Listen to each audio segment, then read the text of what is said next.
ਸਤਿ ਸ਼੍ਰੀ ਅਕਾਲ ਜੀ। ਤੁਸੀਂ ਦੇਖ ਰਹੇ ਹੋ ਫਿਰਦੌਸ ਪੰਜਾਬੀ। ਮੈਂ ਹਾਂ ਪ੍ਰਭ ਸਿੱਧੂ। ਅੱਜ ਗੱਲਬਾਤ ਹੋਣ ਜਾ ਰਹੀ ਹੈ ਵਨ ਇਲੈਕਸ਼ਨ ਵਨ ਨੇਸ਼ਨ ਤੇ। ਬੀਜੇਪੀ ਸਰਕਾਰ ਜਦੋਂ ਤੋਂ ਸੱਤਾ ਦੇ ਵਿੱਚ ਆਈ ਹੈ, ਚਾਹੇ ਉਹ ਸਿਵਲ ਕੋਡ ਨੂੰ ਲੈ ਕੇ ਹੋਵੇ, ਚਾਹੇ ਵਨ ਨੇਸ਼ਨ ਵਨ ਇਲੈਕਸ਼ਨ ਨੂੰ ਲੈ ਕੇ ਹੋਵੇ, ਉਹ ਵਨ ਸ਼ਬਦ ਦੇ ਪਿੱਛੇ ਜਿਹੜਾ ਬਹੁਤ ਹੱਥ ਧੋ ਕੇ ਪਈ ਹੈ, ਕਿਉਂਕਿ ਉਹਨਾਂ ਦੀ ਕੋਸ਼ਿਸ਼ ਹੈ ਵੀ ਅਸੀਂ ਜਾਂਦੇ ਜਾਂਦੇ ਹਰ ਇੱਕ ਚੀਜ਼ ਨੂੰ ਇਕਸਾਰ ਕਰ ਜੀਏ ਜਿਹੜੀ ਕਿ ਸਾਨੂੰ ਵੀ ਇਲੈਕਸ਼ਨ ਦੇ ਵਿੱਚ ਫਾਇਦਾ ਦੇਵੇ। ਹਾਲਾਂਕਿ ਬੀਜੇਪੀ ਸਰਕਾਰ ਬਣੀ ਨੂੰ 10 ਸਾਲ ਦਾ ਸਮਾਂ ਜਿਹੜਾ ਹੋਣ ਵਾਲਾ ਹੈ, ਦੂਸਰੀ ਵਾਰ ਇਲੈਕਸ਼ਨ ਹੈ ਜਿਹੜੇ ਹੋਣੇ ਨੇ। ਪਰ ਸਵਾਲ ਇਹ ਹੈ ਕਿ ਇਹ ਸਾਰਾ ਕੁਝ ਪਹਿਲਾਂ ਚੇਤੇ ਕਿਉਂ ਨਹੀਂ ਆਇਆ। ਹੁਣ ਜਦੋਂ ਇੱਕ ਮੌਕਾ ਹੈ, ਜਦੋਂ ਤੁਹਾਨੂੰ ਪਤਾ ਹੈ ਕਿ 2024 ਦੀਆਂ ਜਿਹੜੀਆਂ ਇਲੈਕਸ਼ਨਸ ਨੇ ਉਹ ਬਿਲਕੁਲ ਸਿਰ ਤੇ ਨੇ, ਤਾਂ ਤੁਸੀਂ ਨਵੇਂ ਊਟ ਪਟਾਂਗ ਚੀਜ਼ਾਂ ਨੇ ਜਿਹੜੀਆਂ ਹਰ ਦਿਨ ਕੱਢ ਰਹੇ ਹੋ, ਚਾਹੇ ਉਹ ਸਿਵਲ ਕੋਡ ਦੀ ਗੱਲ ਹੋਵੇ, ਚਾਹੇ ਹੁਣ ਵਨ ਨੇਸ਼ਨ ਵਨ ਇਲੈਕਸ਼ਨ ਦੀ ਗੱਲ ਹੋਵੇ।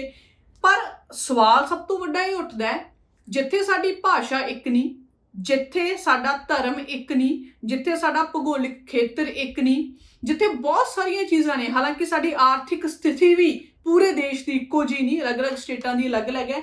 ਸੋ ਅਸੀਂ ਇਹਨਾਂ ਸਾਰੀਆਂ ਚੀਜ਼ਾਂ ਦੇ ਅਲੱਗ ਹੋਣ ਦੇ ਬਾਵਜੂਦ ਭਾਸ਼ਾ, ਪਹਿਰਾਵਾ, ਲੈਂਗੁਏਜ, ਫਿਰ ਵੀ ਅਸੀਂ ਹਰ ਇੱਕ ਚੀਜ਼ ਨੂੰ ਇੱਕ ਕਰਨ ਦੇ ਵਿੱਚ ਜੁਟੇ ਹੋਏ ਹਾਂ। ਇੱਕ ਕਰਨ ਦਾ ਮਕਸਦ ਕੀ ਹੈ? ਕਿ ਤੁਸੀਂ ਚਾਹੁੰਦੇ ਹੋ ਕਿ 2024 ਦੀਆਂ ਇਲੈਕਸ਼ਨਸ ਤੋਂ ਪਹਿਲਾਂ ਤੁਸੀਂ ਇਹੋ ਜਿਹਾ ਪੱਤਾ ਖੇਡੋ ਵੀ ਸਾਰਾ ਕੁਝ ਤੁਹਾਡੇ ਹੱਥ ਵੱਸ ਹੋ ਜੇ। ਪਰ ਸਵਾਲ ਨਾਲ ਇਹ ਵੀ ਹੈ ਵੀ ਹੱਥ ਵੱਸ ਜੇ ਤੁਸੀਂ ਕਰਨਾ ਚਾਹੁੰਦੇ ਹੋ ਤਾਂ ਜਿਹੜੀਆਂ ਸਰਕਾਰਾਂ ਮਹਿਜ਼ 1.5-2 ਸਾਲ ਪਹਿਲਾਂ ਬਣੀਆਂ ਨੇ, ਚਾਹੇ ਉਹਨਾਂ ਦੇ ਵਿੱਚ ਪੰਜਾਬ ਆ ਜਾਏ, ਚਾਹੇ ਉਹਨਾਂ ਦੇ ਵਿੱਚ ਹੋਰ ਬਹੁਤ ਸਾਰੀਆਂ ਸਟੇਟਾਂ ਆ ਜਾਣ, ਫਿਰ ਉਹ ਸਟੇਟਾਂ ਕਿੱਥੇ ਜਾਣਗੀਆਂ? ਜਾਂ ਤਾਂ ਤੁਸੀਂ ਇਹ ਚਾਹੁੰਦੇ ਹੋ ਕਿ ਉਹ ਸਟੇਟਾਂ ਨੇ ਜਿਹੜੀਆਂ ਉਹ ਆਪਣੀਆਂ ਸਰਕਾਰਾਂ ਨੇ ਜਿਹੜੀਆਂ ਉਹਨਾਂ ਦੀਆਂ ਭੰਗ ਕਰ ਦਿੱਤੀਆਂ ਜਾਣ ਤੇ ਉਸ ਤੋਂ ਬਾਅਦ ਜਿਹੜਾ ਇਹ ਰੂਲ ਲਾਗੂ ਹੋਵੇ, ਜਾਂ ਫਿਰ ਤੁਸੀਂ ਇਹ ਕਹਿੰਦੇ ਹੋ ਕਿ ਆਉਣ ਵਾਲੇ ਸਮੇਂ ਦੇ ਵਿੱਚ ਅਸੀਂ ਸੈਂਟਰ ਦੇ ਇਲੈਕਸ਼ਨ ਹੋਰ ਐਕਸਟੈਂਡ ਕਰ ਲਈਏ, ਜਿਹੜੇ ਕਿ ਪੋਸੀਬਲ ਨਹੀਂ ਹੈਗੇ।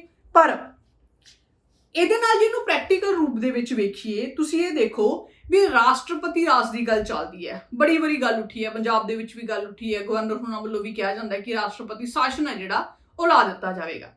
ਪਰ ਰਾਸ਼ਟਰਪਤੀ ਸ਼ਾਸਨ ਤੁਸੀਂ ਕਿਸੇ ਸਟੇਟ ਦੇ ਵਿੱਚ ਤਾਂ ਲਾ ਦੋਗੇ। ਮੰਨ ਲਓ ਤੁਸੀਂ ਅੱਜ ਇੱਕ ਵੋਟ ਦੀ ਗੱਲ ਕਰ ਰਹੇ ਹੋ, ਇੱਕ ਨੇਸ਼ਨ ਦੀ ਗੱਲ ਕਰ ਰਹੇ ਹੋ, ਇੱਕ ਇਲੈਕਸ਼ਨ ਦੀ ਗੱਲ ਕਰ ਰਹੇ ਹੋ, 2024 ਦੇ ਵਿੱਚ ਤੁਸੀਂ ਸਾਰੇ ਕਿਤੇ ਇਲੈਕਸ਼ਨ ਕਰਵਾ ਦਿੰਦੇ ਹੋ। ਪਰ ਉਸ ਤੋਂ ਬਾਅਦ ਕੀ ਹੋਏਗਾ? ਪੰਜਾਬ ਦੀ ਸਰਕਾਰ ਦੀ ਐਗਜ਼ਾਮਪਲ ਕਰੀ ਲਈਏ ਤਾਂ ਪੰਜਾਬ ਦੀ ਸਰਕਾਰ ਹੈ ਜਿਹੜੀ ਉਹ ਤੁਸੀਂ ਢਾਤੀ। ਜਾਂ ਤਾਂ ਤੁਸੀਂ ਇਹ ਕਰੋ ਕਿ ਤੁਸੀਂ ਰਾਸ਼ਟਰਪਤੀ ਸ਼ਾਸਨ ਲਾਓਗੇ ਜਦੋਂ ਤੱਕ ਅਗਲੇ ਸਮੇਂ ਤੱਕ ਇਲੈਕਸ਼ਨ ਨਹੀਂ ਹੋਏਗੀ, ਕਿਉਂਕਿ ਜਿਹੜਾ ਨੇਸ਼ਨ ਹੈ ਤੇ ਜਿਹੜੀਆਂ ਸਟੇਟਾਂ ਨੇ ਉਹਨਾਂ ਦੇ ਵਿੱਚ ਜਿਹੜਾ ਆਪਸੀ ਜਿਹੜਾ ਕਹਿ ਲਓ ਕਿ ਡਿਫਰੈਂਸ ਹੈ ਉਹ ਲਗਾਤਾਰ ਜਾਰੀ ਹੈ। ਕਿਉਂਕਿ ਪਹਿਲਾਂ ਹੁਣ ਦੇਖੋ ਪੰਜਾਬ ਦੀਆਂ ਇਲੈਕਸ਼ਨ ਹੋਈਆਂ, ਅੱਗੇ ਸੈਂਟਰ ਦੀਆਂ ਇਲੈਕਸ਼ਨ ਹੋਣੀਆਂ ਨੇ, ਪਰ ਇਹ ਜੇ ਤੁਸੀਂ ਇਕੱਠੀਆਂ ਮਰਜ ਕਰਨ ਦੀ ਕੋਸ਼ਿਸ਼ ਕਰੋਗੇ ਤਾਂ ਦੋ ਹੀ ਪੋਸੀਬਿਲਿਟੀਜ਼ ਨੇ। ਜਾਂ ਤਾਂ ਤੁਸੀਂ ਹੁਣੇ ਆਮ ਆਦਮੀ ਪਾਰਟੀ ਦੀ ਸਰਕਾਰ ਭੰਗ ਕਰਕੇ ਬੀਜੇਪੀ ਨੇ ਜਦੋਂ ਇਲੈਕਸ਼ਨ ਕਰਾਉਣੇ ਨੇ ਸੈਂਟਰ ਦੇ, ਉਦੋਂ ਨਾਲ ਇਲੈਕਸ਼ਨ ਕਰਾਓ। ਇਹਦਾ ਮਤਲਬ ਇਹ ਹੈ ਕਿ ਜਿਹੜੀ ਆਮ ਆਦਮੀ ਪਾਰਟੀ ਉਹ ਸਿਰਫ ਮਹਿਜ਼ 2 ਤੋਂ 2.5 ਸਾਲ ਸੱਤਾ 'ਚ ਰਹੂਗੀ। ਜਾਂ ਫਿਰ ਇਹ ਪੋਸੀਬਲ ਹੈ ਕਿ ਹਾਂ ਤੁਸੀਂ ਇਹ ਕਹਿ ਦਿਓ ਕਿ ਲੰਬੇ ਸਮੇਂ ਤੱਕ ਕਿਸੇ ਸਟੇਟ ਦੇ ਵਿੱਚ ਤੁਸੀਂ ਰਾਸ਼ਟਰਪਤੀ ਸ਼ਾਸਨ ਲਾ ਦੋਗੇ, ਜਿਹੜਾ ਕਿ ਪੋਸੀਬਲ ਨਹੀਂ ਹੈ, ਕਿਉਂਕਿ ਇਲੈਕਸ਼ਨ ਤਾਂ ਐਂਡ ਆਫ ਦਾ ਟਾਈਮ ਦੇਖੋ ਕਰਾਉਣੇ ਹੀ ਪੈਣੇ ਆ। ਪਰ ਸਵਾਲ ਇਹ ਕਰਾਉਣੇ ਕਿਵੇਂ ਆ? ਜੇ ਤੁਸੀਂ ਵਨ ਨੇਸ਼ਨ ਦੀ ਗੱਲ ਕਰ ਰਹੇ ਹੋ, ਵਨ ਇਲੈਕਸ਼ਨ ਦੀ ਗੱਲ ਕਰ ਰਹੇ ਹੋ, ਪੋਸੀਬਿਲਿਟੀਜ਼ ਤਾਂ ਦੱਸੋ, ਕਿਉਂਕਿ ਹਰ ਇੱਕ ਚੀਜ਼ ਦਾ ਬਿੱਲ ਪੇਸ਼ ਕਰ ਦੇਣਾ, ਉਸ ਨੂੰ ਆਪਦੇ ਬਲਬੂਤੇ ਤੇ ਪਾਸ ਕਰਾਉਣਾ, ਬਲਬੂਤੇ ਤੇ ਇਸ ਲਈ ਕਿਹਾ ਕਿਉਂਕਿ ਇਹਨਾਂ ਦੀ ਗਿਣਤੀ ਜਿਹੜੀ ਭਾਜਪਾ ਦੀ ਉਹ ਜ਼ਿਆਦਾ ਹੈ। ਸੋ ਜ਼ਿਆਦਾ ਹੋਣ ਕਰਕੇ ਆਮ ਹੀ ਗੱਲ ਹੈ ਕਿ ਹਰ ਇੱਕ ਬਿੱਲ ਨੂੰ ਇਹ ਪਾਸ ਕਰਵਾ ਲੈਂਦੇ ਨੇ, ਜਿਵੇਂ ਦਿੱਲੀ ਦੇ ਸਮੇਂ ਵੀ ਕੀਤਾ ਇਹਨਾਂ ਨੇ, ਦਿੱਲੀ ਦੀਆਂ ਸੇਵਾਵਾਂ ਦਾ ਬਿੱਲ ਵੀ ਜਿਹੜਾ ਪਾਸ ਕਰਵਾਇਆ। ਹੁਣ ਅੱਗੇ ਵੀ ਉਹ ਚੀਜ਼ਾਂ ਸੁਭਾਵਿਕ ਨੇ ਜਿਹੜੀਆਂ ਚੱਲਦੀਆਂ ਆ ਰਹੀਆਂ ਨੇ। ਇਹ ਨਹੀਂ ਕਿ ਇਲੈਕਸ਼ਨ ਹੈ ਜਿਹੜੇ ਕਦੇ ਇਕੱਠੇ ਨਹੀਂ ਹੋਏ।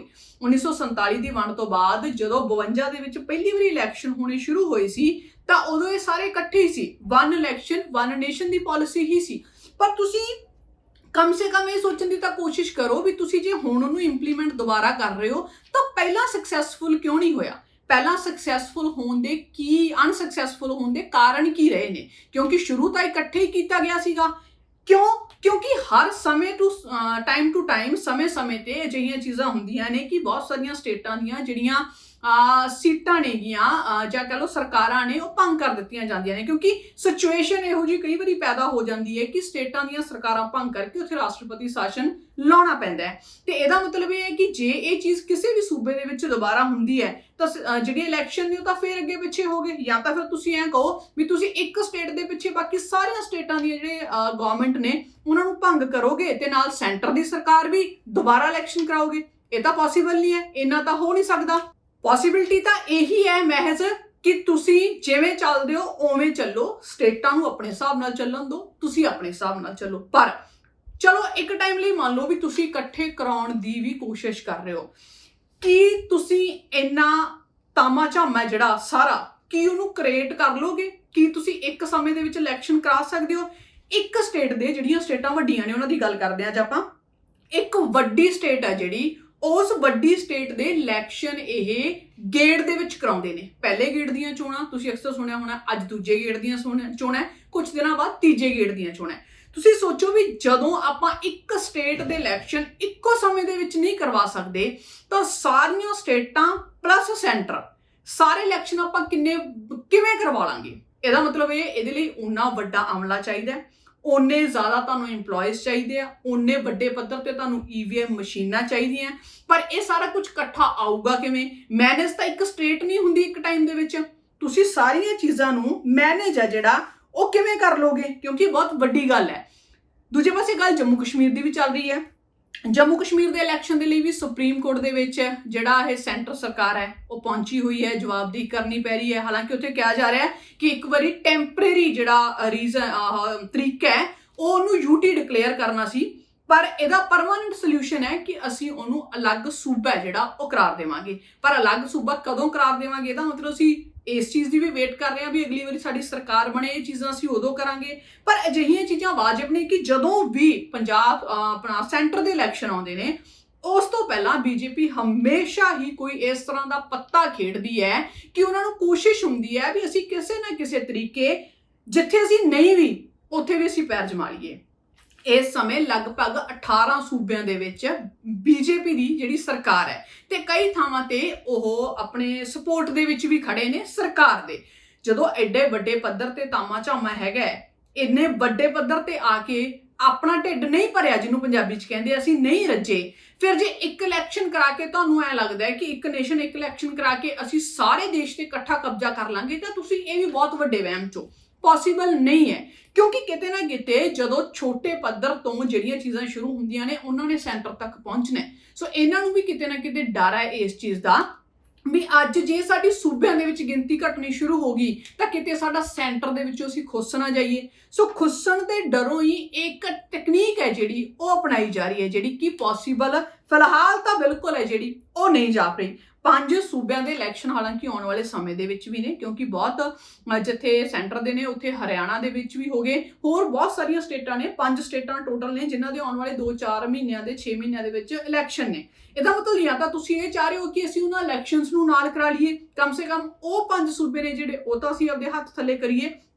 ਪਰ ਗੱਲ ਇੱਥੇ ਆਉਂਦੀ ਹੈ ਪ੍ਰੈਕਟੀਕਲ ਦੀ। ਤੁਸੀਂ ਇਸ ਚੀਜ਼ ਨੂੰ ਪ੍ਰੈਕਟੀਕਲੀ ਕਿੰਨਾ ਕੁ ਇੰਪਲੀਮੈਂਟ ਕੀਤਾ ਹੈ? ਕੀ ਤੁਸੀਂ ਜਿੰਨਾ ਆਪਣਾ ਗੱਲ ਕਰ ਰਹੇ ਹੋ ਸਟੇਟਾਂ ਦੀ ਇਲੈਕਸ਼ਨ ਨਾਲ ਕਰਾਉਣ ਦੀ, ਕੀ ਤੁਸੀਂ ਉਹਨਾਂ ਸਟੇਟਾਂ ਨੂੰ ਪੁੱਛਿਆ?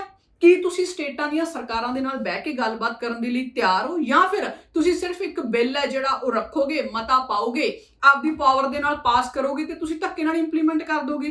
ਕਿਉਂਕਿ ਲਗਭਗ ਜੇ ਗੱਲ ਕਰੀਏ ਤਾਂ ਸਟੇਟਾਂ ਨੇ ਹੀ ਦੇਸ਼ ਚਲਾਉਣਾ ਹੈ, ਇਹ ਸੁਭਾਵਿਕ ਗੱਲ ਹੈ। ਪਰ ਨਾਲ ਨਾਲ ਸਵਾਲ ਇਹ ਵੀ ਤੁਸੀਂ ਸਟੇਟਾਂ ਦੀਆਂ ਸਰਕਾਰਾਂ ਨੂੰ ਤੁਸੀਂ ਅਸੈਂਬਲੀ ਦੇ ਵਿੱਚ ਜਾ ਕੇ ਕੀ ਇਸ ਬਾਰੇ ਗੱਲ ਕਰ ਰਹੇ ਹੋ ਕਿ ਅਸੀਂ ਉਹਨਾਂ ਦੇ ਨਾਲ ਸਲਾਹ ਮਸ਼ਵਰਾ ਕਰਾਂਗੇ, ਜਾਂ ਹਰ ਵਾਰ ਦੀ ਤਰ੍ਹਾਂ ਅਸੀਂ ਉਹਨਾਂ ਤੇ ਥੋਪਾਂਗੇ?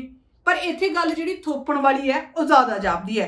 ਹੁਣ 2025 ਦੇ ਵਿੱਚ ਵੀ ਗੱਲ ਕਰੀਏ ਤਾਂ ਕੁਝ ਚੇਂਜਸ ਆਉਣ ਦੀ ਜਿਹੜੀ ਸੰਭਾਵਨਾ ਹੈ, ਕਿਉਂਕਿ ਜਿਸ ਤਰ੍ਹਾਂ ਬੀਜੇਪੀ ਸਰਕਾਰ ਕਰ ਰਹੀ ਹੈ, ਕਿਉਂਕਿ 545 ਸੀਟਾਂ ਟੋਟਲ ਨੇ ਜਿਹੜੀਆਂ ਇਸ ਸਮੇਂ ਨਹੀਂ ਗਈਆਂ, ਪਰ ਬੀਜੇਪੀ ਦੀ ਕੋਸ਼ਿਸ਼ ਹੈ ਕਿ ਕੁਝ ਸੀਟਾਂ ਨੇ ਜਿਹੜੀਆਂ ਅਸੀਂ ਵਧਾ ਲਈਏ। ਸੋ 180 ਸੀਟਾਂ ਵਧਾਉਣ ਦੀ ਕੋਸ਼ਿਸ਼ ਹੈ ਜਿਹੜੀ ਉਹਨਾਂ ਵੱਲੋਂ ਕੀਤੀ ਜਾ ਸਕਦੀ ਹੈ ਆਉਣ ਵਾਲੇ ਦਿਨਾਂ 'ਚ। ਹੁਣ ਹਾਲਾਂਕਿ ਇਸੇ ਮਹੀਨੇ ਸਤੰਬਰ ਦੇ ਵਿੱਚ ਸੈਸ਼ਨ ਸੱਦਿਆ ਗਿਆ, 4-5 ਦਿਨਾਂ ਦਾ ਸਪੈਸ਼ਲ ਸੈਸ਼ਨ, ਉਹਦੇ ਬਾਰੇ ਵੀ ਗੱਲ ਕਰਾਂਗੇ। ਉਹਦੇ ਵਿੱਚ ਬਹੁਤ ਕੁਝ ਹੈ ਜਿਹੜਾ ਉਹ ਡਿਸਕਲੋਜ਼ ਹੋਏਗਾ। ਪਰ ਸਵਾਲ ਇਹ ਹੈ ਕਿ ਉਹਦੇ ਵਿੱਚ ਇਹ ਵੀ ਇਹਨਾਂ ਨੇ ਮੁੱਦਾ ਉੱਠਿਆ ਕਿ ਅਸੀਂ 35% ਹੈ ਜਿਹੜਾ ਉਹ ਔਰਤਾਂ ਨੂੰ ਸੀਟਾਂ ਦੇਵਾਂਗੇ, ਰਾਖਵਾਂਕਰਨ ਕਰਾਂਗੇ। ਪਰ ਮੈਨੂੰ ਇਹ ਲੱਗਦਾ ਹੈ ਕਿ ਇਹਨਾਂ ਚੀਜ਼ਾਂ 'ਚ ਜਦੋਂ ਅਸੀਂ ਇਲੈਕਸ਼ਨ ਲੜ ਰਹੇ ਹਾਂ ਉੱਥੇ ਰਾਖਵਾਂਕਰਨ ਦਾ ਕੀ ਸੈਂਸ ਬਣਦੀ ਹੈ?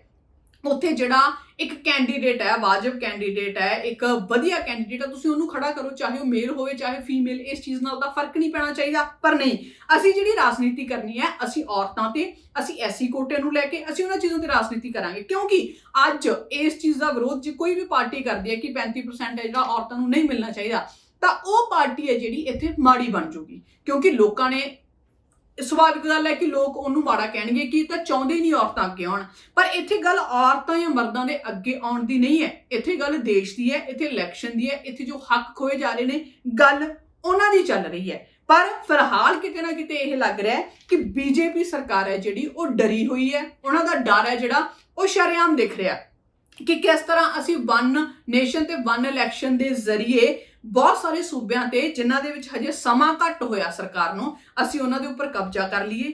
ਅਸੀਂ ਕੋਸ਼ਿਸ਼ ਕਰੀਏ ਕਿ ਸੈਂਟਰ ਦੇ ਨਾਲ ਜੇ ਅਸੀਂ ਸੈਂਟਰ ਚਾਹੁੰਦੇ ਹਾਂ ਤਾਂ ਅਸੀਂ ਨਾਲ ਸੂਬਿਆਂ ਦੇ ਉੱਪਰ ਵੀ ਆਪਣਾ ਕਬਜ਼ਾ ਜਿਹੜਾ ਕਰਕੇ ਬੈਜੀਏ, ਜਿਹਦੇ ਨਾਲ ਸਾਨੂੰ ਬਹੁਤ ਆਸਾਨੀ ਹੋਵੇ। ਸੋ ਇਹ ਚੀਜ਼ ਪੋਸੀਬਲ ਨਹੀਂ ਹੈ। ਭਾਰਤ ਹੈ ਜਿਹੜਾ ਉਹ ਬਹੁਤ ਕਹਿ ਲਓ ਕਿ ਪਛਾਈ ਦੇਸ਼ ਹੈ, ਬਹੁਤ ਇੱਕ ਵੱਖਰਾ ਗੁਲਦਸਤਾ ਇੱਥੇ ਖਿੜਿਆ ਹੋਇਆ ਜਿਹ 'ਚ ਅਲੱਗ-ਅਲੱਗ ਫੁੱਲ ਨੇ। ਤੁਸੀਂ ਉਹਨਾਂ ਫੁੱਲਾਂ ਨੂੰ ਇੱਕੋ ਤਰ੍ਹਾਂ ਦਾ ਫੁੱਲ ਨਹੀਂ ਕਰ ਸਕਦੇ, ਤੁਸੀਂ ਭਾਸ਼ਾਵਾਂ ਇੱਕੋ ਨਹੀਂ ਕਰ ਸਕਦੇ। ਠੀਕ ਹੈ, ਹਿੰਦੀ ਭਾਸ਼ਾ ਜਿਹੜੀ ਉਹ ਇੱਕ ਦੇਸ਼ ਦੀ ਭਾਸ਼ਾ ਹੈ, ਲੈਂਗੁਏਜ ਹੈ, ਹਰ ਜਗ੍ਹਾ ਤੇ ਬੋਲੀ ਜਾਂਦੀ ਹੈ, ਪਰ ਤੁਸੀਂ ਇਹ ਨਹੀਂ ਕਹਿ ਸਕਦੇ ਕਿ ਤੁਸੀਂ ਇੰਪਲੀਮੈਂਟ ਕਰ ਦੋਗੇ। ਜਿਹੜੀ ਸਟੇਟ ਹੈ ਪੰਜਾਬ ਦੀ ਪੰਜਾਬੀ, ਤੇਲੰਗਾਨਾ ਦੀ ਤੇਲਗੂ, ਹਰ ਇੱਕ ਦੀ ਮਹਾਰਾਸ਼ਟਰ ਦੀ ਮਰਾਠੀ, ਉਹ ਭਾਸ਼ਾ ਰਹਿਣੀ ਹੈ, ਤੁਸੀਂ ਉਸ ਚੀਜ਼ ਨੂੰ ਨਹੀਂ ਬਦਲ ਸਕਦੇ।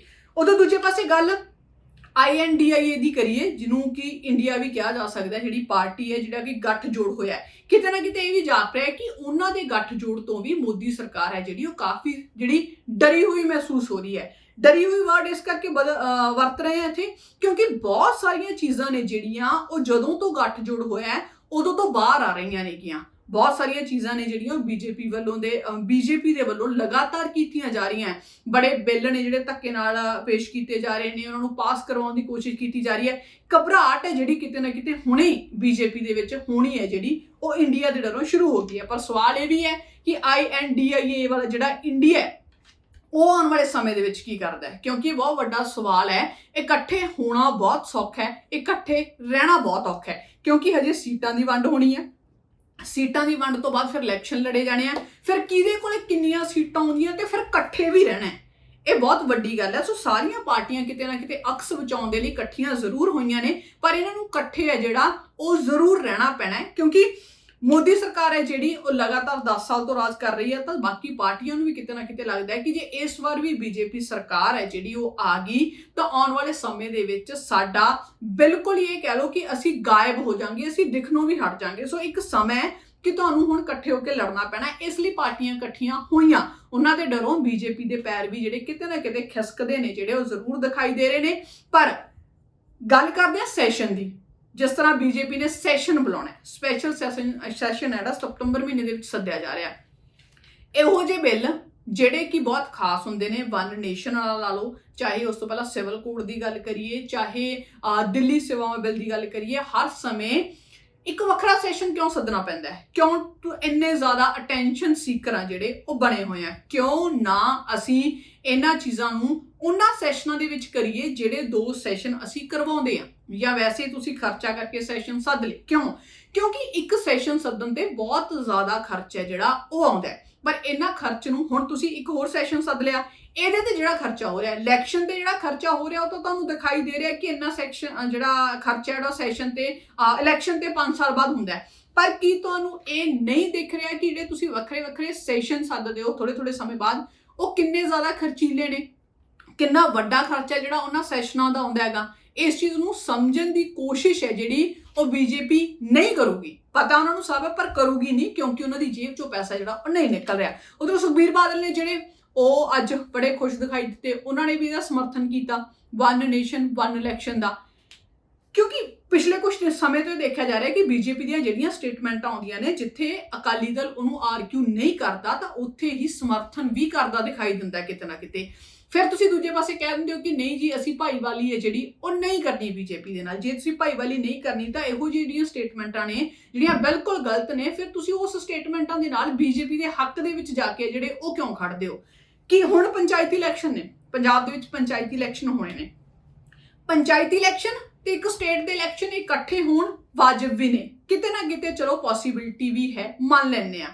ਪਰ ਤੁਸੀਂ ਨੇਸ਼ਨ ਦੀਆਂ ਤੇ ਤੁਸੀਂ ਸਟੇਟ ਦੀਆਂ ਇਲੈਕਸ਼ਨ ਇਕੱਠੇ ਕਰਾਉਣ ਦੀ ਗੱਲ ਕਰ ਰਹੇ ਹੋ, ਜਿਨ੍ਹਾਂ ਦੀ ਪੋਸੀਬਿਲਿਟੀ ਨਹੀਂ ਹੈ। ਸੁਖਬੀਰ ਬਾਦਲ ਉਹਨਾਂ ਨੂੰ ਵੀ ਇਹਦੇ ਤੇ ਥੋੜਾ ਜਿਹਾ ਸੋਚਣਾ ਚਾਹੀਦਾ ਹੈ ਵੀ ਜੇ ਪੰਜਾਬ, ਇਹਦਾ ਮਤਲਬ ਤੁਸੀਂ ਵੀ ਇਹ ਚਾਹੁੰਦੇ ਹੋ ਕਿ ਆਮ ਆਦਮੀ ਪਾਰਟੀ ਦੀ ਜਿਹੜੀ ਸਰਕਾਰ ਆ ਉਹ ਡਿੱਗ ਪਏ, ਨੇਸ਼ਨ ਦੇ ਨਾਲ ਹੁਣ ਜਿਹੜੀਆਂ 24 ਦੀਆਂ ਵੋਟਾਂ ਨੇ ਉਹਦੇ ਵਿੱਚ ਵੋਟਾਂ ਹੋ ਜਾਣ, ਮਕਸਦ ਤਾਂ ਤੁਹਾਡਾ ਉਹੀ ਹੋਇਆ ਨਾ। ਪਰ ਇਹ ਗੱਲ ਨਾ ਭੁੱਲੋ ਕਿ ਆਉਣ ਵਾਲੇ ਸਮੇਂ 'ਚ ਜੇ ਤੁਸੀਂ ਸੱਤਾ ਦੇ ਵਿੱਚ ਆਉਂਦੇ ਹੋ ਤਾਂ ਹੁਣ ਹੀ ਤੁਹਾਡੇ ਨਾਲ ਵੀ ਇਹ ਹੈ, ਕਿਉਂਕਿ ਲੈਣ ਨੂੰ ਦੇਣ ਹੈ।